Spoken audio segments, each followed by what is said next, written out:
Kompi kami bergerak di pinggiran Wonosobo. Dalam gerilya, kami bukan cuma kekurangan pasukan, tapi juga makanan.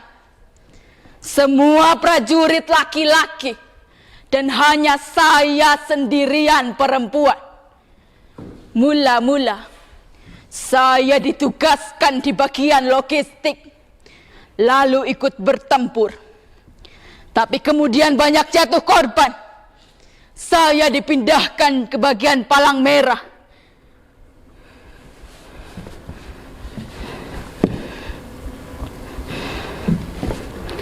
Perang membuat saya merasa setiap menit yang akan saya lalui adalah kematian. Tapi jika saya harus mati dalam perang kemerdekaan, saya merasa itu lebih baik.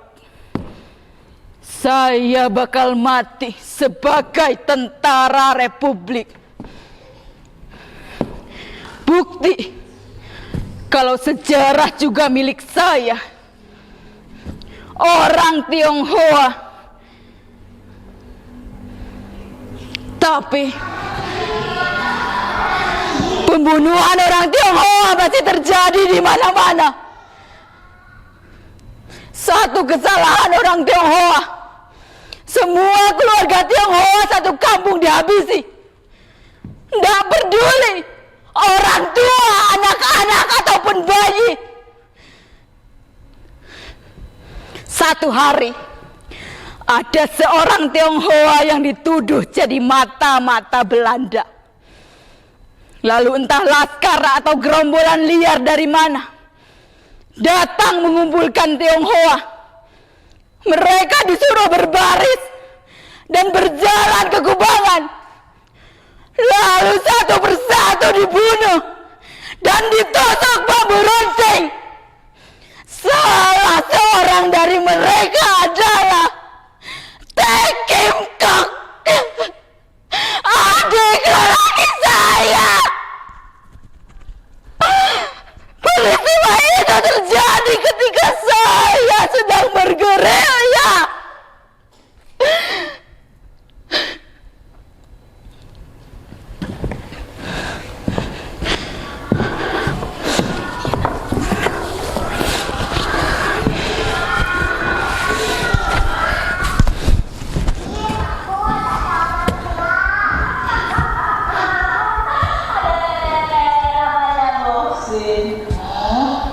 Nenek jangan jalan di rel, nanti ketabrak kereta.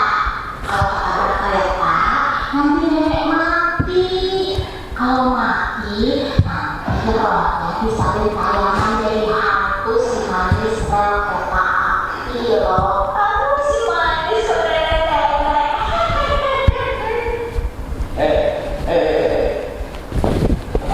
Ini sini, kita ada pemerintah, kita terima komunis masuk.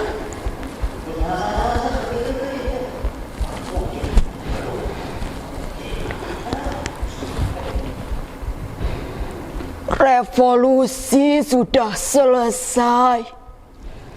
Republik sudah merdeka. Sedang terus membangun. Saya semakin tua, semakin saya tahu bahwa harta saya satu-satunya adalah masa lalu. Baju seragam ini menghubungkan saya dengan masa lalu. Karena itu saya selalu pakai. Tapi untuk meminta masa lalu itu, saya harus datang ke Jakarta dari Wonosobo. Sampai 3 tahun, saya belum juga mendapatkan masa lalu saya itu. Saya jadi terlunta-lunta. Bekal saya habis. Hidup dari pemberian teman-teman seperjuangan. Saya numpang tidur di kantor veteran, ataupun di masjid. Apa pengakuan atas masa lalu saya itu tidak diberikan lantaran saya orang Tionghoa.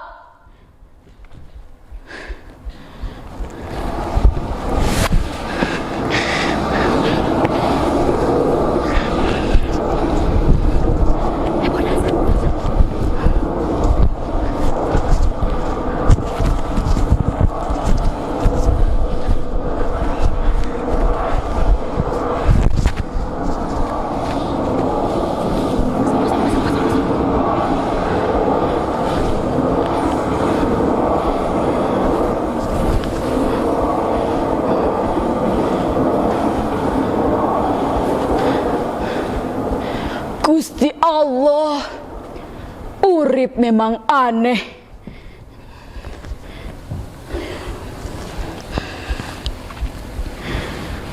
Dalam satu acara, saya bersama teman-teman veteran bertemu dengan istri presiden. Ya, ibu negara.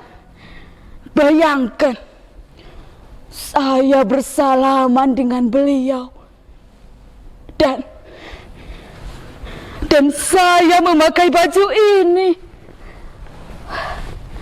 Pas ketemu, lah kok saya berani-beraninya ngomongin tentang masa lalu.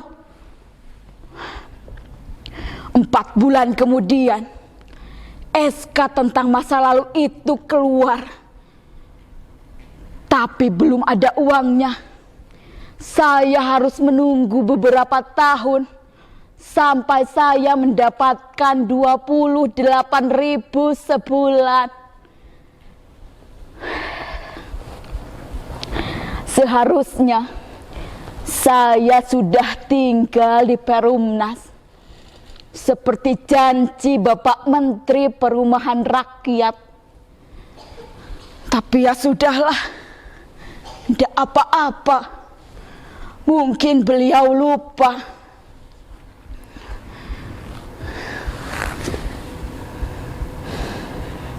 Tidak ada yang pernah saya sesali. Saya sudah memilih sejarah itu. Meski saya tahu sejarah tidak ingin membawa saya. Karena itu, saya tidak takut dilupakan. Karena saya telah merampungkan kewajiban saya atas apa yang saya yakini.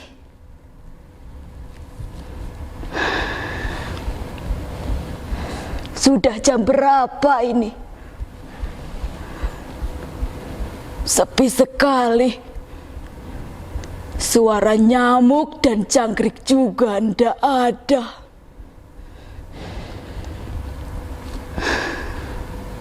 Semakin tua, sepi itu rasanya semakin aneh. Sepinya sepi.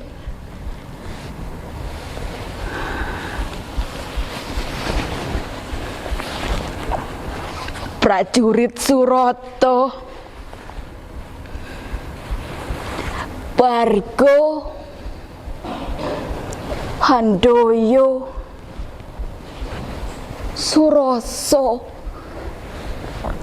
Kopral Supardi, Parta, Joko, Pak Broto, Pak Komandan,